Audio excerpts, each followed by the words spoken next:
What's up, guys? We are back, and I am back in a onesie because Greg forced me to. No, I did not, but I'm happy you're wearing it. Thank you so much. It does get hot in these things, though.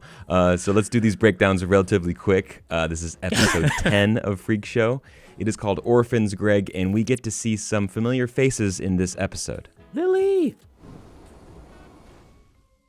This episode is titled Orphans, and of course, it doesn't take too long to figure out where they got the title from, as it's an origin story to Elsa's journey from herself to the beginning of the freak show and the people she met along the way. That's right. Now, of course, many of the freaks in this freak show can be considered orphans, right? Like discarded, disregarded by their actual real parents and kind of left to their own to survive. Now, Elsa's also kind of picked different people to kind of join and to kind of, adopt as her own. Now, the crazy thing here is there's kind of like two different ways of looking at this. Elsa, she considers herself like a mother, a parental figure, right? But we also see her completely treating them like inhumane, calling them her pets, my monsters. So there's a fine line between like being motherly, which she kind of proclaims she is, and then what we actually see and how she treats many of these individuals. So this episode kicks off with the sad demise of Salty. He dies apparently in his sleep from a stroke. At least that's what Elsa tells us. And Pepper, of course, is heartbroken. She won't leave the body, and so they can't set up funeral arrangements or anything at the moment. Yeah, Greg, a very, very, very sad and tragic cold open to this. It kind of reminded me, this is not obviously not related, but you know the movie Up? How it starts, you see that whole life kind of unfold, and then it just ends very, very sad and just kind of pulls you by your emotions immediately. This wide range of emotions for, two characters in the freak show that had a genuine love for each other, Pepper and Salty. It's just very, very sad to see. But can we talk about Naomi Grossman as Pepper? I mean, from the start of this episode to the very end, an incredible performance. Remember, mostly wordless performance, just emotions and rage and heartbreak. Very, very incredible and effective job here.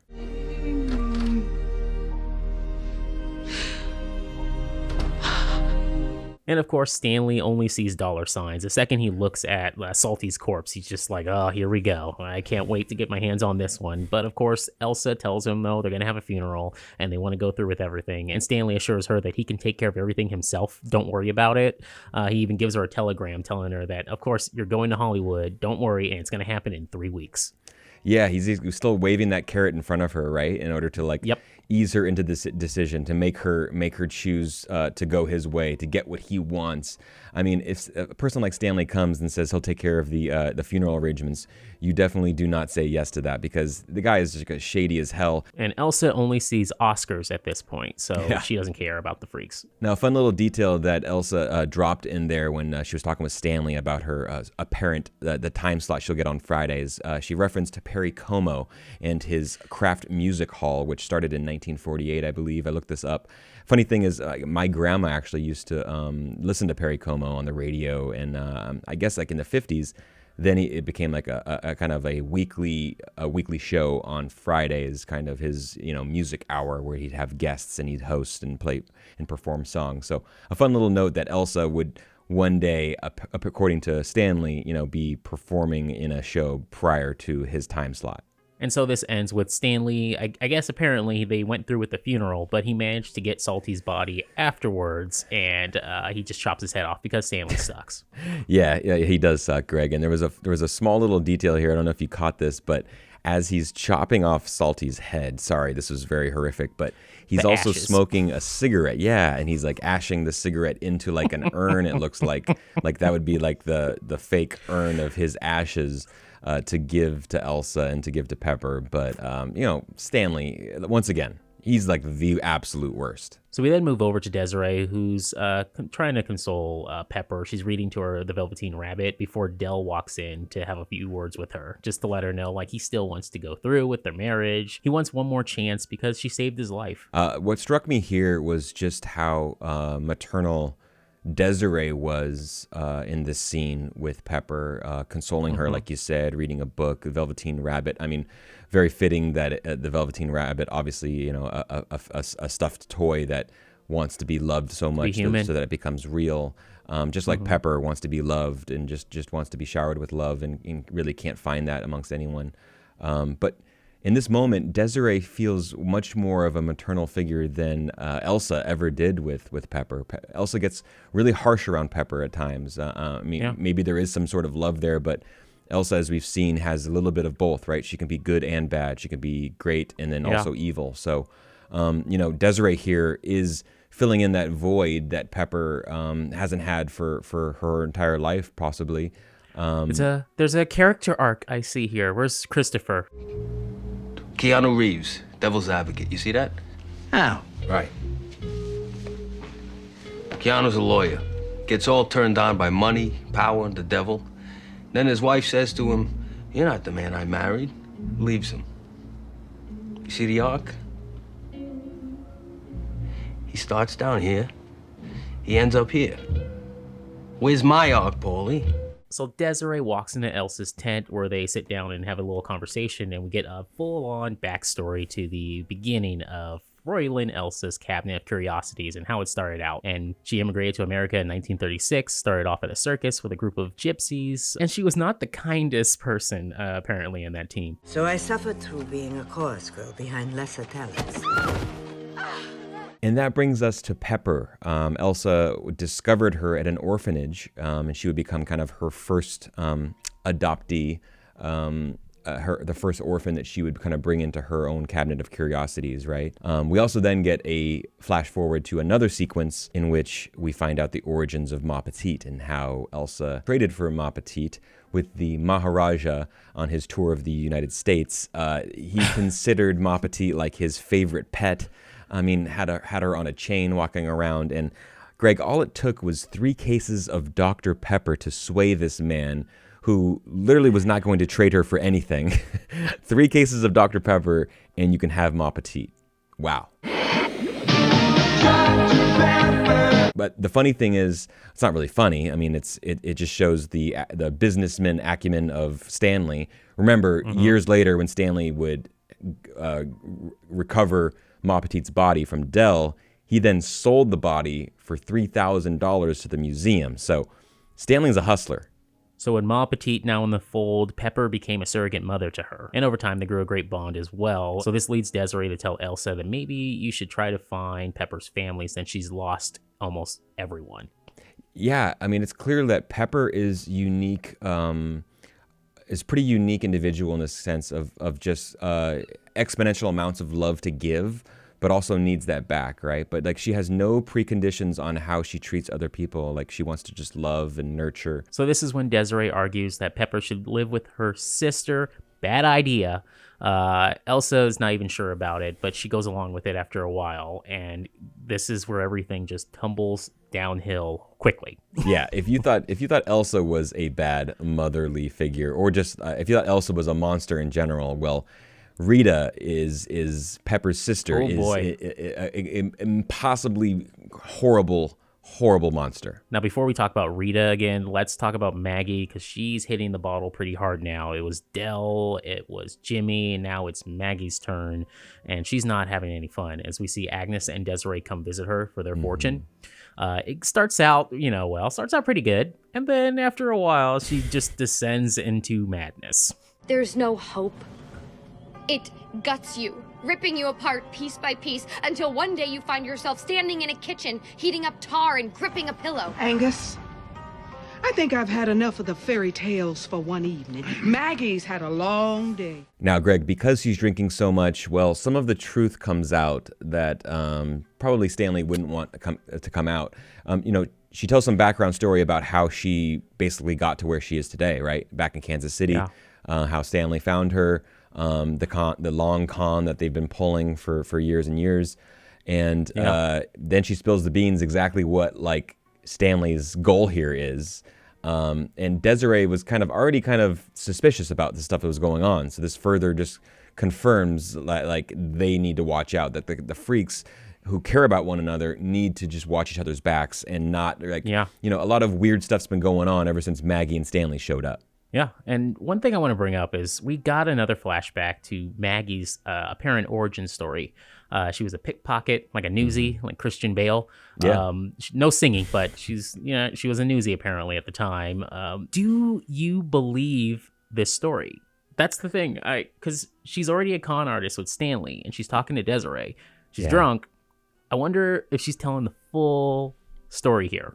I just feel like, looking back, I feel like maybe she's lying. I can see that. Maggie could be lying to Desiree about this entire story of being an old newsie. Totally. I think you're spot on with this. I mean, we have no reason to really fully trust Maggie at this point, do we? No. Maybe she's not as bad as Stanley is, but she's obviously if she's going to share like some of the backstory and some of the truth behind it, she's going to kind of she's going to tweak that truth, right? And make her look good out of this whole thing. She's not going to she doesn't want to make herself look bad to Desiree, right? She's trying to she's worried about self-preservation as well. So yeah, she's thinking about herself, and she wants to just get all the blame on Stanley. So she needs to figure out how to do that first, and she can form a bond with Desiree for the next couple of days just to get Stanley out of the way. So be it. And then she's probably going to hitchhike it out of there. She won't. I mean, even in the very next scene, she goes back to being a complete jerk to the twins. So Maggie at this point, like she's fighting that good and evil inside of her, and we really can't trust her. Like, we want her redemption for her, but she's done some horrible things, right? And she's been an accomplice in Stanley's murderous plot amongst the freak shows. So we just gotta keep an eye out on her. Then we get into this whole Jimmy plot, right? Which is he's in prison. He was so drunk he doesn't remember what happened. He doesn't know. We know that he didn't do this, but He's not sure. He's not sure, right? Because he's literally been he hit the bottle for quite some time. And Stanley comes to him basically as a life raft of here's the best thing to do is you need money for your legal fees, right? Stanley comes back around and says, you know what? I have a different idea. How about for collateral, we use your hands? I might have an idea about how to raise the funds.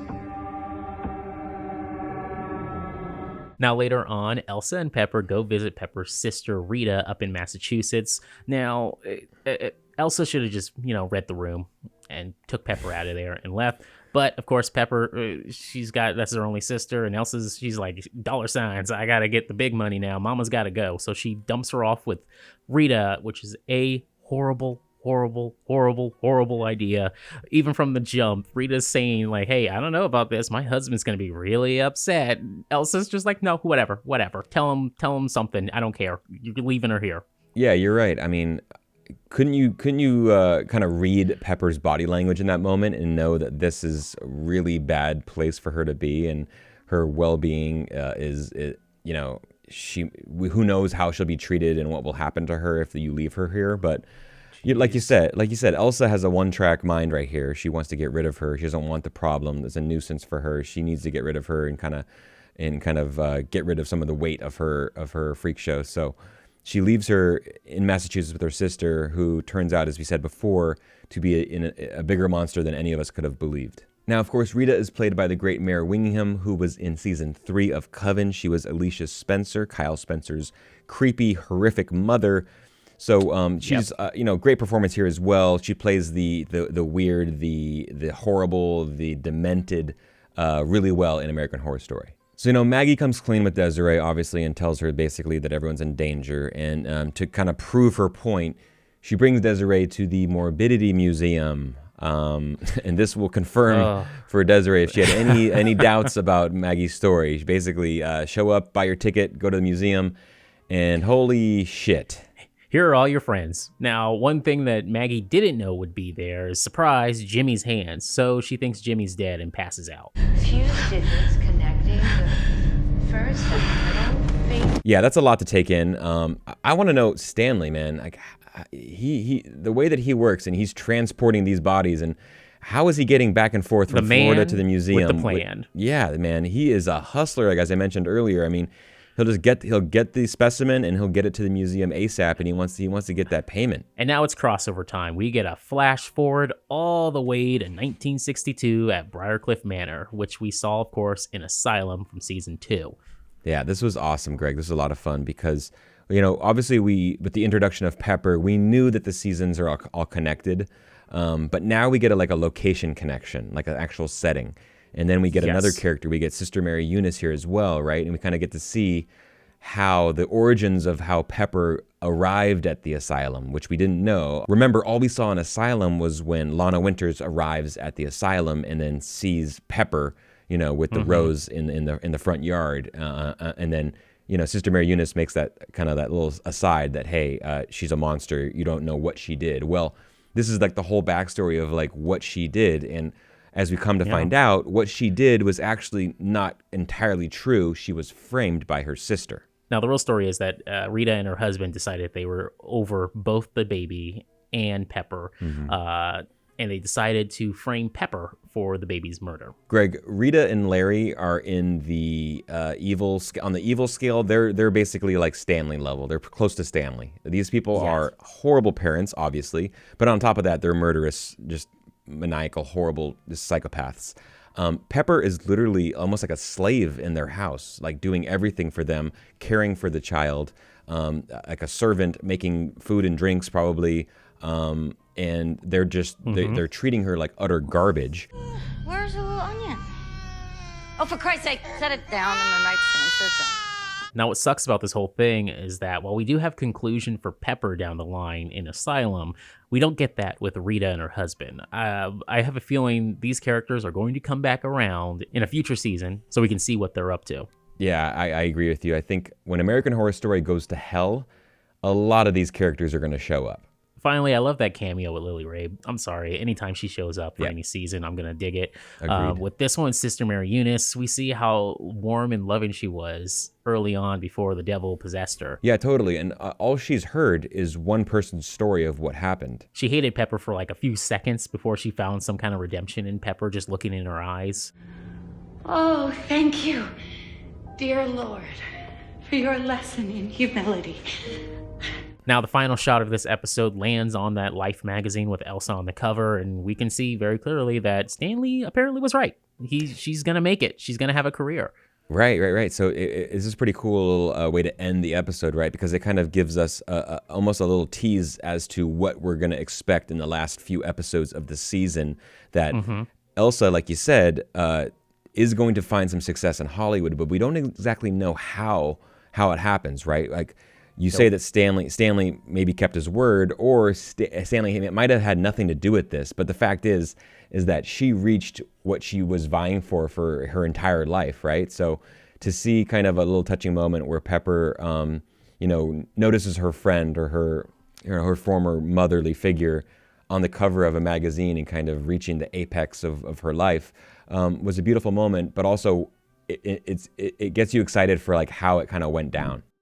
That is it for this episode, guys, but we will be back next week for another breakdown. Hit us up with any comments, any questions you might have in the comment section below. Stay safe, everybody. Bye-bye. Love you.